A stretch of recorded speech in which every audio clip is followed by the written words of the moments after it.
Hello students, welcome to my channel. This is Dr. Kavita Chauhan from Prerna Coaching Academy. So children, today I am going to continue with the flashcard revision series.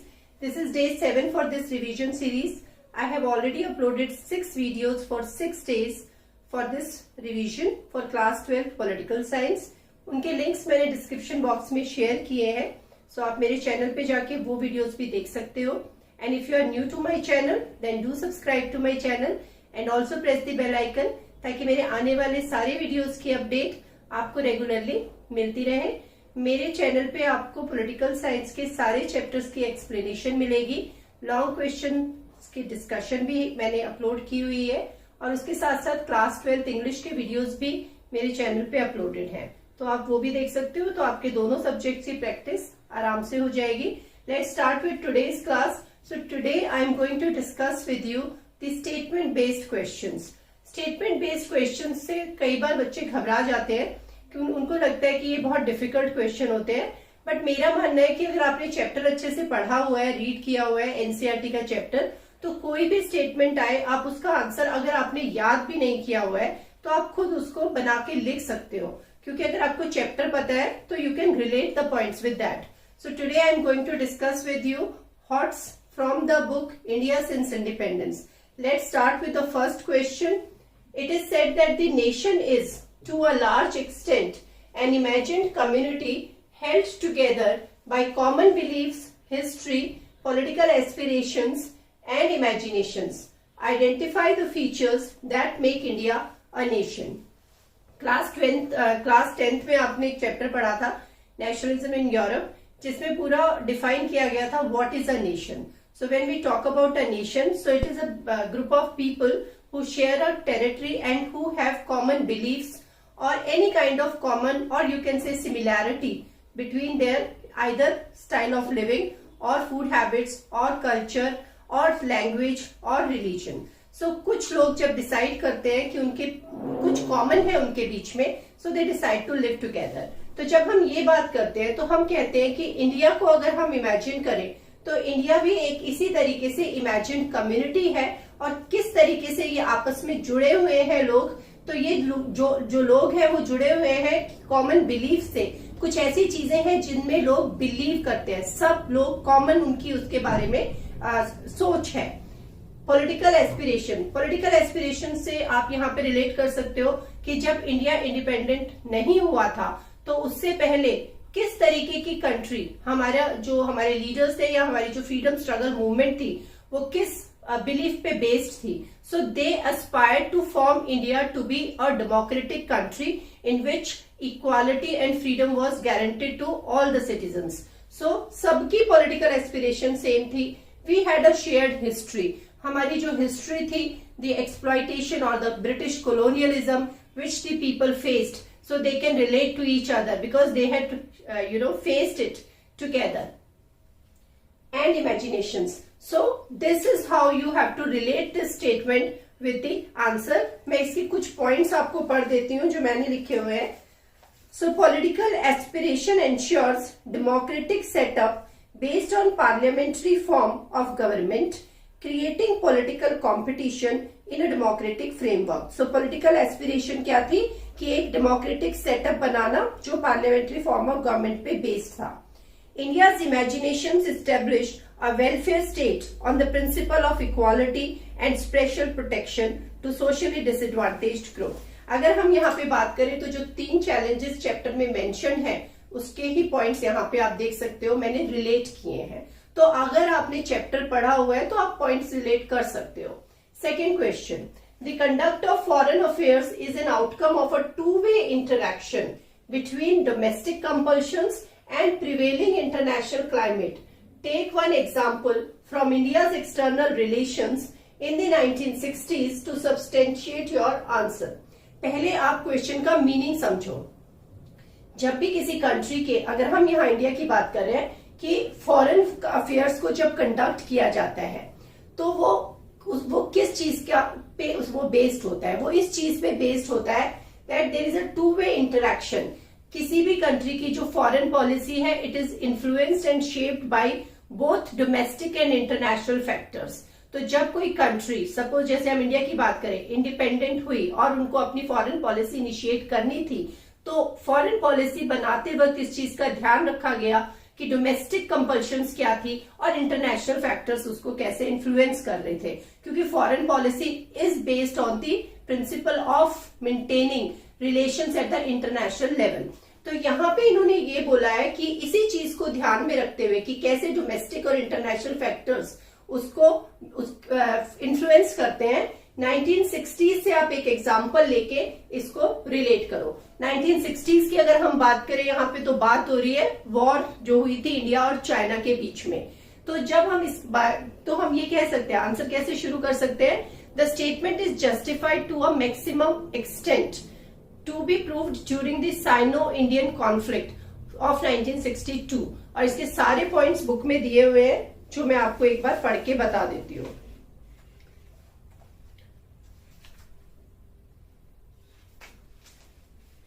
सो ये page number 72 है, अगर आपके same book है तो उसमें यहाँ points दिए हुए हैं।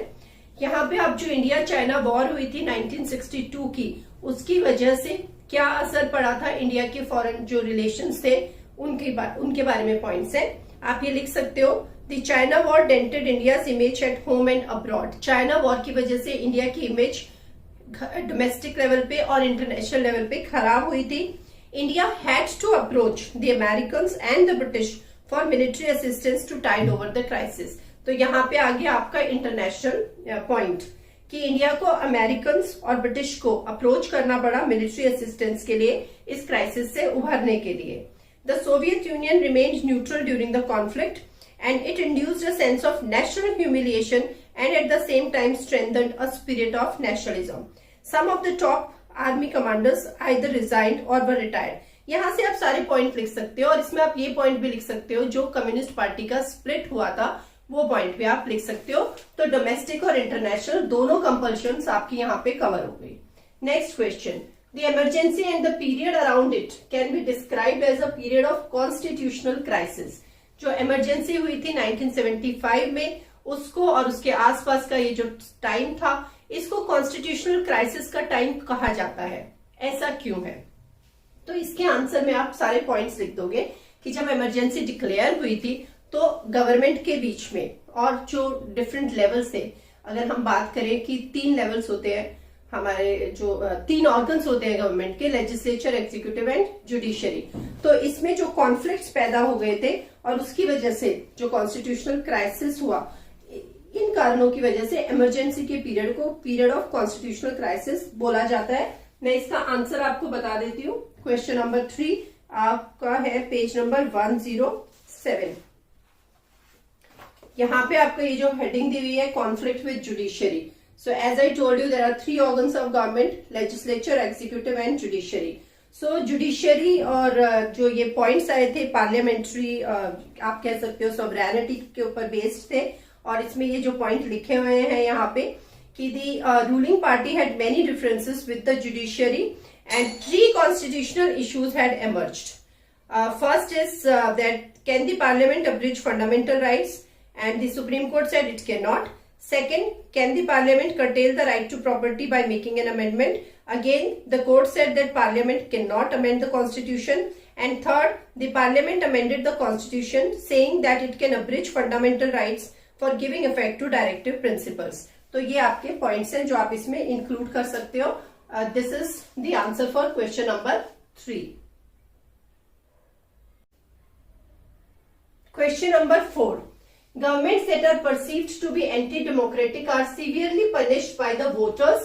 Explain the statement in view of period 1975 to 1977. बहुत इजी क्वेश्चन है इसका, सिर्फ आप कह सकते हो स्टेटमेंट बेस्ड लग रहा है, तो स्टेटमेंट बेस्ड है तो डिफिकल्ट लग रहा है, डिफिकल्ट साउंड कर रहा है, लेकिन कहने का मतलब है कि जो ऐसी गवर्नमेंट्स होती हैं जो एंटी डेमोक्रेटिक हो जाती हैं, उन गवर्नमेंट्स को पनिश करते हैं वोटर्स, इन द सेंस कि यहाँ पे आप एग्जांपल दे सकते हो कि जब इमरजेंसी डिक्लेयर की गई थी कांग्रेस गवर्नमेंट के द्वारा, तो उसके बाद जब इलेक्शंस हुए 1977 में, जब इमरजेंसी एंड हुई और इलेक्शंस हुए, तो उन इलेक्शंस में कांग्रेस पार्टी को डिफीट फेस करनी पड़ी थी। और जो अपोजिशन पार्टीज थी, जो जनता पार्टी यहाँ पे उभरी थी एक पॉलिटिकल ग्रुप के तौर पे, तो उनको यहाँ पे मेजॉरिटी मिली थी। तो इन 2 पॉइंट्स को आप एक्सप्लेन कर सकते हो कि कैसे, क्योंकि इमरजेंसी के टाइम पे कांग्रेस गवर्नमेंट ने बहुत सारे एंटी डेमोक्रेटिक मेजर्स लिए थे, लोगों की फ्रीडम कर्टेल हुई थी, फंडामेंटल राइट्स अफेक्ट हुए थे और मतलब सस्पेंशन ऑफ लिबर्टीज हुआ था। तो उन सब चीजों की वजह से आप कह सकते हो कि जब इलेक्शन हुए तो लोगों के बीच एक गुस्सा था पार्टी के खिलाफ, सरकार के खिलाफ, और इलेक्शन के रिजल्ट ने उसको प्रूव किया। तो ये सारे पॉइंट्स आप लिख सकते हो। Question number 5, the opposition to emergency could keep the Janata party together only for a while, highlight the statement giving suitable arguments. अब यहाँ पे हमने बोला कि 1977 में जब इलेक्शंस हुए तो जनता पार्टी ने सरकार बनाई। दोनों क्वेश्चन एक के बाद एक हैं। इस क्वेश्चन में बोला गया कि ये जो ऑपोजिशन पार्टीज ने फ्रंट बनाया था और जो पार्टी बनी थी यहाँ पे जनता पार्टी, इलेक्शंस तो वो जीत गए, लेकिन ये जो इमरजेंसी के रीजंस की वजह से ऑपोजिशन एक तरीके से यूनाइट हो गई थी, वो यूनिटी ज्यादा टाइम तक नहीं चल पाई और थोड़े ही दिनों बाद ये सरकार टूट गई। तो आपको इस एग्जाम्पल को यहाँ पे सुटेबल आर्ग्यूमेंट्स के साथ एक्सप्लेन करना है। इसका जो आंसर दिया हुआ है बहुत ही क्लियर आंसर है जो बुक में दिया हुआ है। जो बुक के आंसर्स है वो डायरेक्टली मैं आपको बता रही हूँ ताकि आपको लिखने में आसानी हो जाए। देखो, अगर आप देखोगे, मैंने बोला ना अगर आपने चैप्टर पढ़ा हुआ है तो यहाँ स्टेटमेंट दी हुई है, the opposition to emergency could keep the Janata party together only for a while. ये क्वेश्चन एग्जाम में आ चुका है सीबीएसई के। इसके पॉइंट्स यहीं पे सारे लिखे हुए हैं, कहीं जाने की जरूरत नहीं है। Its critics felt that the Janata party lacked direction, leadership and a common programme. Second point, the Janata Party government could not bring a fundamental change in policies from those pursued by the Congress. Third point, the Janata Party split and the government, which was led by Morarji Desai, lost its majority in less than 18 months. तो ये points आप यहाँ पे लिख सकते हो। Next question, ये फिर से foreign policy वाले chapter का question आ गया। India's foreign policy was built around the principles of peace and cooperation. But India fought 3 wars in a span of 10 years between 1962 and 1971. Would you say this was a failure of foreign policy, or would you say that this was a result of international situation? Give reasons. यहाँ पे बोला गया कि India ने जब अपनी foreign policy start की थी तो वो बिल्ट अराउंड थी प्रिंसिपल्स ऑफ पीसफुल कोऑपरेशन और एग्जिस्टेंस पे। हमेशा इसी चीज में बिलीव किया इंडिया ने कि वो एक पीसफुल फॉरेन पॉलिसी फॉलो करेंगे जिसमें वो अपने नेबर्स के साथ और इंटरनेशनल लेवल पे पीस प्रमोट करेंगे और कोऑपरेशन के थ्रू इंटरनेशनल रिलेशंस बनाएंगे। ऐसा होने के बाद भी इंडिया ने कुछ ही टाइम पीरियड के बीच में, 10 सालों के टाइम पीरियड के बीच में 1962 से लेके 1971 तक अगर हम बात करें, 3 वॉर्स इंडिया को फेस करनी पड़ी। तो क्या आप इसको फॉरेन पॉलिसी का फेलियर मानोगे कि इंडिया ने जो फॉरेन पॉलिसी इन प्रिंसिपल पे बेस्ड की थी, क्या वो इसका रीजन थे या इंटरनेशनल सिचुएशन की वजह से ऐसा हुआ? तो इसका आंसर आप आराम से फ्रेम कर सकते हो। आप बोलोगे no, it was not a failure of foreign policy because as a peace loving country India tried its best at international level to promote peace and cooperation. लेकिन इंटरनेशनल सिचुएशन ऐसी हो गई 1962 में, there were issues between India and China, और China ने infiltration मतलब China ने जब अटैक किया तो फिर India had to get involve in the war. Similarly 1965 में इंडिया की और पाकिस्तान की वॉर भी इन्हीं रीजंस की वजह से हुई थी। टेरिटरी डिस्प्यूट्स थे और उसमें भी इंडिया ने वॉर इनिशिएट नहीं की थी। थर्ड सिचुएशन में अगर हम 1971 की बात करें तो वो था जो ईस्ट पाकिस्तान और वेस्ट पाकिस्तान का क्राइसिस हुआ था और फिर बांग्लादेश के जो रिफ्यूजीज का मतलब शेल्टर वाला था पॉइंट, उसकी वजह से इंडिया को इस वॉर में भी इन्वॉल्व होना पड़ा। तो तीनों वॉर्स की आप जस्टिफिकेशन दे सकते हो कि कैसे India had to get involve in the wars because the situation was such. अब ये तो नहीं है ना कि दूसरी कंट्री आपको अटैक आ रहा है दूसरी तरफ से और आप चुप बैठ जाओगे। वॉर तो फिर इंडिया को भी करनी पड़ी और इन्वॉल्व होना पड़ा। सो इसीलिए इंडिया की फॉरेन पॉलिसी का ये फेलियर बिल्कुल नहीं था। Next question, in the midst of severe competition and many conflicts a consensus appeared among most parties. Explain any 3 points of consensus. ये कंसेंसस वाले सारे जो क्वेश्चन है आपके पेज नंबर 90 पे 190 पे इनका आंसर दिया हुआ है। लास्ट के जो क्वेश्चन है, एक मिनट, हाँ, ओके, यहाँ पे हमने ये पॉइंट बोला, ये अगेन मैंने बोला आपको कि स्टेटमेंट्स भी आपकी यहीं पे दी हुई हैं। ये आपका जो ग्रोइंग कंसेंसस वाला हेडिंग है यहाँ पे दिया हुआ है, in the mist of severe competition, मतलब ये जो कंपटीशन था पॉलिटिकल पार्टीज के बीच में, उसके होते हुए भी जो कॉन्सेंसस मतलब सहमति, कुछ ऐसे इश्यूज थे या पॉइंट्स थे जिनके ऊपर सारी पॉलिटिकल पार्टीज की सहमति हो गई थी। तो वो क्या पॉइंट्स थे वो आपको यहाँ पे एक्सप्लेन कर देना है। तो इसमें जैसे कि सारे पॉइंट्स यहाँ दिए हुए, 3 पॉइंट यहाँ दिए हुए, इसी में आने वाला आपका जो आंसर है, जैसे कि first agreement was on new economic policies, second point was acceptance of regional parties. तो नेक्स्ट पेज पे इसके 2 पॉइंट और दिए हुए हैं, तो आप ये आंसर लिख लोगे यहां से। Next is in the new era of coalition politics, political parties are not aligning or realigning on the basis of ideology. What arguments would you put forward to support this? Same question घुमा के पूछा गया answer इसका, यहीं से answer, यही वाला answer जो मैंने ऊपर किया है आपको एक्सप्लेन किया है। यहाँ भी आपको यही बताना है कि जो कोलिशन पॉलिटिक्स का एरा शुरू हुआ, जिसमें पॉलिटिकल पार्टीज ने अलायंस बिल्डिंग शुरू की और अलायंस पॉलिटिक्स हुई और पॉलिटिकल पार्टीज ने मिलजुल के सरकारें बनाई। यहाँ बोला गया कि ये जो पॉलिटिकल पार्टीज एक दूसरे से जुड़ी तो आइडियोलॉजिकल सिमिलैरिटी ना होते हुए भी एक दूसरे के साथ जुड़ी। वो वही पॉइंट्स हैं आपके कि कंसेंसस, ये जो सहमति हुई थी। तो पेज नंबर 190 से ही आपके ये वाले पॉइंट्स इस आंसर में इंक्लूड होंगे। नेक्स्ट क्वेश्चन नंबर, अच्छा मैंने ये क्वेश्चन नंबर 1 छोड़ दिया था। कोलिशन गवर्नमेंट इज अ बून और Ben for democracy in India, explain any 3 arguments in support of your answer. ये जो कोलिशन पॉलिटिक्स का एरा शुरू हुआ, मतलब जिसमें ये पार्टीज एक दूसरे के साथ जुड़ी और जो उन्होंने मिली जुली सरकारें बनाई, क्या वो इंडिया के लिए एक वरदान साबित हुए या फिर वो इंडिया के लिए एक अभिशाप साबित हुए? तो आपको इन दोनों में से एक आपको जस्टिफिकेशन देनी है। अगर आप बोलते हो कि ये इंडिया के लिए अच्छा रहा, तो आज तक जो भी मतलब कोलिशन पॉलिटिक्स का कैरेक्टर रहा, एनडीए गवर्नमेंट्स ने जो पिछले 10 साल से सरकार, मतलब अभी सेकेंड टर्म, सॉरी पहले एक टर्म चली और अब जो second term already in continuation है, तो किस तरीके से यूपीए गवर्नमेंट का टाइम था या एनडीए का है और कैसे वो इंडिया के लिए हर पॉइंट ऑफ व्यू से पॉलिटिकली, इकोनॉमिकली एंड सोशली अच्छा रहा, आप वो लिख सकते हो। और अगर आपको लगता है कि नहीं ये अच्छा नहीं रहा इंडिया के लिए, तो फिर कमियां तो आप कुछ भी लिख सकते हो, सिस्टम के बारे में कोई भी पॉइंट्स लिख सकते हो। जो सरकारें बीच में टूट जाती हैं, कोलिशन पॉलिटिक्स का एक सबसे बड़ा जो नुकसान है वो है कि गवर्नमेंट्स अनस्टेबल होती हैं, क्वेरलसम होती हैं, कई बार सीट्स के लिए, या आप कह सकते हो कि जो अपॉइंटमेंट्स होती हैं उनके लिए पॉलिटिकल पार्टीज में डिफरेंसेस हो जाते हैं, जिसकी वजह से इनस्टेबिलिटी हो जाती है। और ऐसा भी बीच में हुआ था 1989 के बाद का जो कुछ टाइम पीरियड था, उसमें आप वो पॉइंट दे सकते हो। तो दोनों पॉइंट आप लिख सकते हो।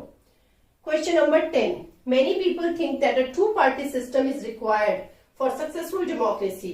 Drawing from India's experience, write an essay on advantages of present party system in India. अब ये थोड़ा सा क्वेश्चन मैं कहती हूँ कि आप ट्रिकी क्वेश्चन है, लेकिन अगर आप इसको समझोगे तो आप कर पाओगे। यहाँ पे ये बोला गया है कि अगर हम किसी भी डेमोक्रेसी की बात करें या सिस्टम की बात करें, तो 2 पार्टी सिस्टम जो होता है वो रिक्वायर्ड है, जरूरी है। मतलब 1 पार्टी सिस्टम अगर हम बात करें तो वहां पे क्या होता है कि लोगों के पास कोई भी चॉइस नहीं होती है, कोई भी एक ऑप्शन नहीं होती है, और उनको उसी पार्टी को बार बार इलेक्ट करना पड़ता है इलेक्शंस में। तो इसलिए कहा गया कि 2 पार्टी सिस्टम जरूरी है अगर डेमोक्रेसी को सक्सेसफुल होना है तो। अब इंडिया के जो एग्जाम्पल है उसको उससे आप रिलेट करो। यहाँ पे आप एक आंसर इस तरीके से बना सकते हो कि अगर हम जो इंडिया का इंडिपेंडेंस का टाइम था वहां से हम इसको बनाना शुरू करें पॉइंट्स को, कि उस वक्त हालांकि कोई बहुत ज्यादा स्ट्रांग ऑपोजिशन पार्टी इंडिया में नहीं थी, और 1952 में जब इलेक्शन हुए थे तो जो उस वक्त की पॉलिटिकल पार्टीज भी थी, जो अपोजिशन पार्टीज थी, उनको बहुत ज्यादा सीट्स नहीं मिली थी। In fact just it was kind of representation. लेकिन उससे फायदा ये हुआ कि जैसे जब भी सरकारें बनी तो at least opposition was there, at least people had an option, चाहे उन्होंने उन ऑपोजिशन को ज्यादा मेजोरिटी के साथ नहीं सपोर्ट किया, लेकिन लोगों के पास एक चॉइस थी। तो इस तरीके से अगर हम इंडिया के पॉलिटिकल सिस्टम की बात करें तो भी इंडिया में भी शुरू से ही वन पार्टी डोमिनेंस रहते हुए भी कुछ सालों तक ऑपोजिशन पार्टीज एग्जिस्ट कर रही थी। और ये जो ऑपोजिशन पार्टीज थी, इन्होंने टाइम टू टाइम बहुत क्रूशियल रोल भी प्ले किया in shaping India's political system.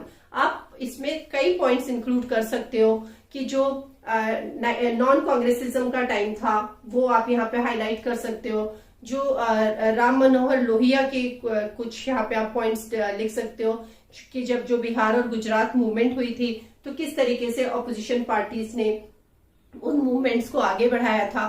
तो ये आप सारे पॉइंट रिलेट करके कह सकते हो कि because of all this existence of opposition parties, India has arrived at, you can say, more competitive politics. क्योंकि अगर सिर्फ वन पार्टी सिस्टम होता है तो कंपटीशन ही नहीं होता है, लेकिन इंडिया में एक कॉम्पिटिटिव पॉलिटिक्स उभरी है और उसका काफी फायदा हुआ है वोटर्स को from time to time. So these are the 10 important question, statement based questions. अगर आप वीडियो अच्छे से पूरे से सुन लोगे तो आपको सारे क्वेश्चन समझ आ जाएंगे और आराम से आंसर भी बन जाएगा। So stay tuned for next video. I hope you enjoyed the class. Thank you so much.